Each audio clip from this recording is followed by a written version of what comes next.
Hi there, thank you for watching this video on how to make a cardboard octopus. For this we're going to use some lightweight pieces of cardboard. I got this on the back of some watercolor paper. Sometimes these are used as dividers in different things. You can use regular cardboard, but it's a little bit harder to cut.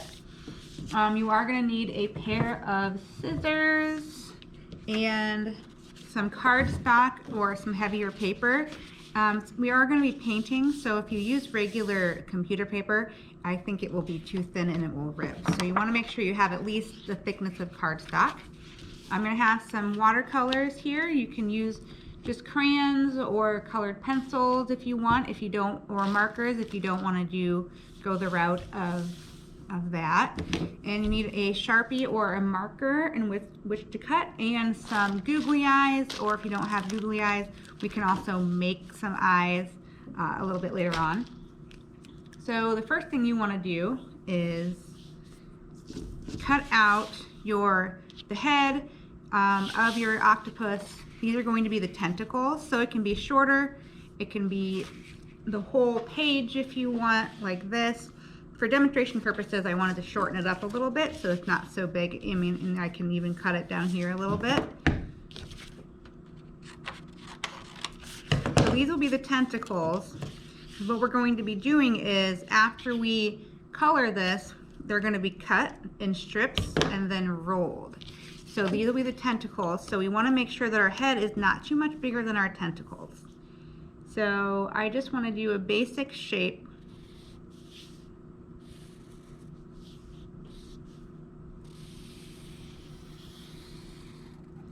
And as usual, there's no perfect way to do this. Not exactly sure how to make an octopus head, but that's close enough.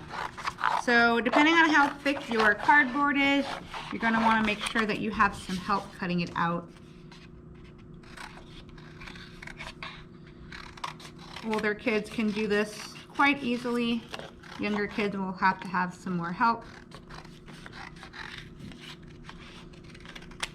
Okay. And then we've got a basic shape of our head. So then we've got the tentacles here. So you can either glue or staple the paper that's cut to size. You can either glue or staple it to the back of your octopus head here. And I know it doesn't look like much here, but we will get to that. So go ahead and do that and make sure you have everything into place. So then you can start to color it with some crayons, colored pencils, markers, but I like to do mine with watercolors, because watercolors are always fun. So I'm just going to put it all around, color it any kind that I want. Choose whichever colors. Remember when we were using our watercolors that we want to rinse out before we get to another color, because we don't want to mix the colors in our watercolor pans, because then it gets all muddy and gross looking. So go all over. Another fun way to do this is, if you have crayons, you can use crayons and watercolor to kind of mix it up.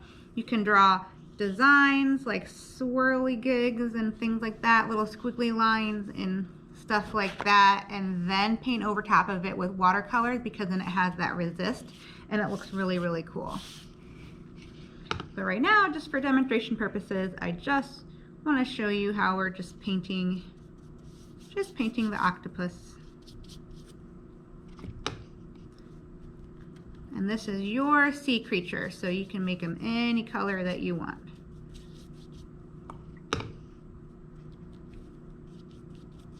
Remember, the more water that we have, the lighter the color is.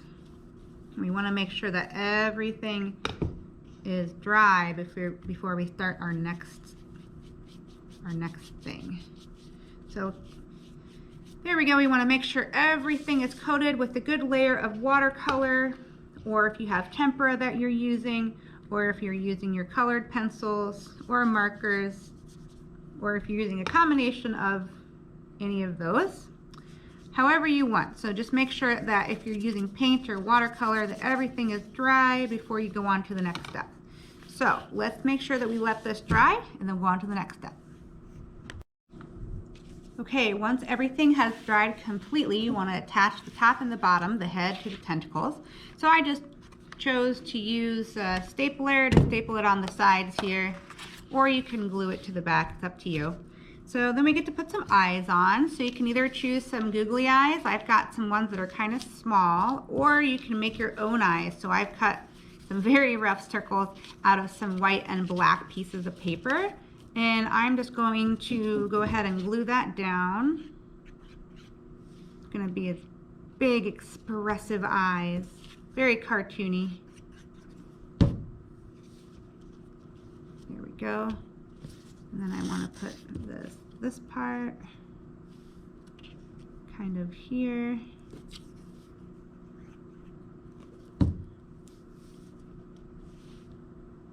There we go.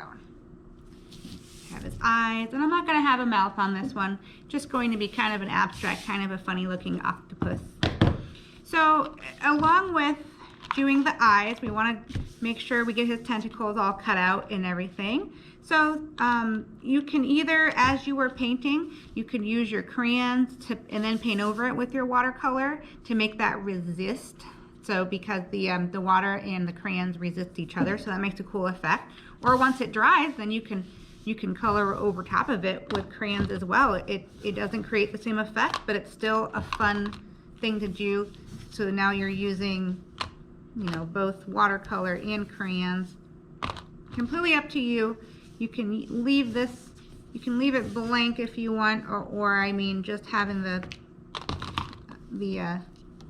paint. You don't have to do this at all, but I thought it'd be kind of fun to add an extra, some more layer of fun to it. Some here and some here. Okay.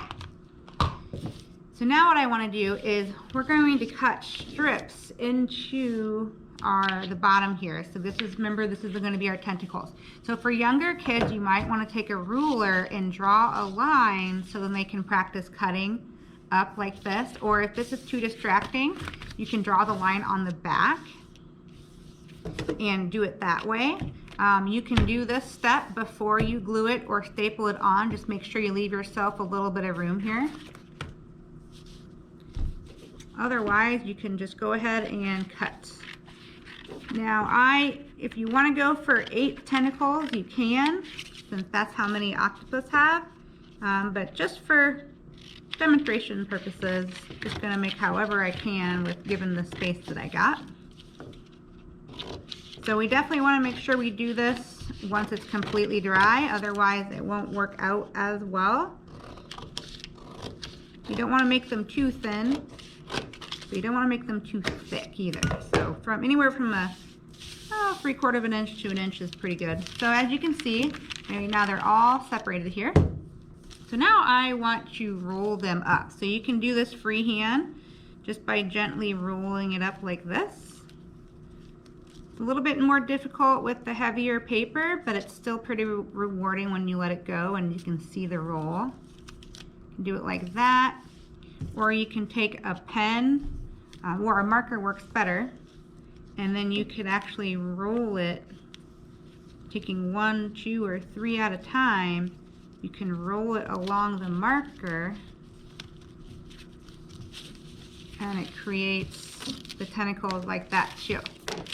So the heavier the paper, the more the tentacles will fold. But it's supposed to look like a fun octopus floating around.